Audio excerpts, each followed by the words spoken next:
Groupe Génération.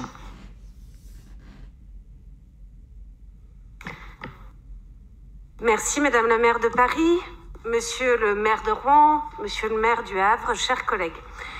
Je vais vous faire une confidence, l'émotion qu'on a en rentrant pour la première fois dans cet hémicycle, en fait on la garde.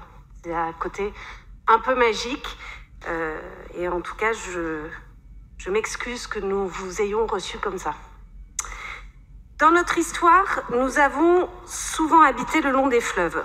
Ils ont structuré nos territoires, contribué à la fertilité des terres, constitué des frontières ou au contraire des liens. Ils ont permis le transport des personnes, des marchandises, entre différentes villes, et puis bien sûr en ouvrant sur la mer, sur l'océan. Pour toutes ces raisons, ils ont inspiré nombre d'artistes et mobilisent un imaginaire. Ça fait quelques années quand même que les fleuves retrouvent une place centrale, notamment dans l'aménagement des villes d'abord. Ces dernières années, à Paris, à Lyon, à Bordeaux, pour ne citer que ces exemples, les habitants et les habitantes ont redécouvert le plaisir de les longer grâce à des aménagements. Je pense par exemple pour nous dans notre ville, aux berges de Seine. Et cette tendance n'a pas été que celle des métropoles. Toutes les villes se sont de nouveau tournées vers leurs fleuves et ont repensé leur territoire, leur projet de territoire, en lui accordant une place centrale structurante. Alors oui, c'est la Seine qui nous réunit aujourd'hui, ou tout du moins une portion du territoire qui couvre, et sur les projets sur lesquels nous sommes amenés à voter. La création d'une SEM, pour accompagner la production d'énergie renouvelable, et puis la création d'une entente, effectivement, vous l'avez dit les uns et les autres, une forme souple de coopération pour œuvrer en commun dans plusieurs domaines. Pour la création de la SEM Axe Seine, vous nous proposez donc de mutualiser des financements de projets d'énergie renouvelable.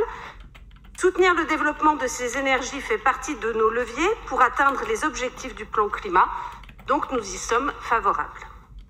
Concernant la volonté de coopération dans la vallée de la Seine, au travers d'une entente entre nos collectivités, nous y sommes également favorables. Les élus Génération souhaiteront aussi peut-être que cette façon de coopérer puisse se faire avec l'aval de la Seine, parce que finalement, elle ne commence pas non plus à Paris, et ce sera à prendre en compte. Et puis, nous souhaiterons aussi coopérer, contribuer d'une façon spécifique sur le tourisme et la culture. Et je dois vous avouer, puisque vous échangez entre vous, du coup, moi, ça m'a permis aussi d'échanger avec Laura Slimani, qui est élue à Rouen aussi. Nombre de fleuves, de rivières, de canaux deviennent des itinéraires cyclistes privilégiés pour le tourisme. Et si la Loire aujourd'hui fait figure de favorite, la Seine connaît quelques portions qui sont à fort intérêt touristique. Et par exemple, vous l'avez cité, de Giverny à Honfleur.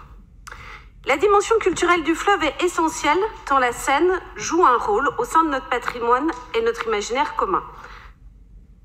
Elle invite à valoriser son histoire naturelle et humaine, à faire découvrir, à redécouvrir sa biodiversité, comme ce qu'elle a permis en termes de développement industriel et commercial. C'était déjà le sens de nos préconisations dans la mission du Conseil de Paris que nous avions fait sur la Seine. À l'échelle de nos territoires, il convient d'y ajouter les enjeux liés à la préservation des terres agricoles et à celui de la vallée du fleuve comme une réserve de biodiversité. Le mouvement d'urbanisation, de destruction des terres fertiles compromet notre capacité à répondre localement à nos besoins alimentaires. Celles situées dans la vallée de la Seine méritent donc une protection toute particulière et donc peut-être aussi, c'est un élément supplémentaire dans cette coopération. Il faut que nous puissions préserver l'artificialisation des sols et des terres qui sont précieuses pour l'agriculture. La vallée de la Seine doit rester aussi un réservoir de biodiversité et peut-être que certaines portions pourront être aussi objet d'une protection renforcée. Je pense aux boucles de la Seine normande où les continuités écologiques sont entretenues par la préservation des trames vertes et bleues. Et cette entente pose encore la question de l'échelon pertinent selon les domaines d'action. J'évoque une délibération que nous avons examinée hier qui permettait de présenter le programme d'action et de prévention des inondations à l'échelle d'ailleurs du bassin de la Seine. Ce programme répond à un enjeu majeur. Nous savons qu'avec le dérèglement climatique, la crue, c'est un des risques majeurs pour notre ville, et peut-être les vôtres aussi. Et qu'il est primordial donc que les crédits nécessaires à la mise en œuvre de ce plan soient sécurisés, notamment avec l'État qui nous accompagne. Je vous remercie. Merci à vous, Madame la Présidente. Je donne la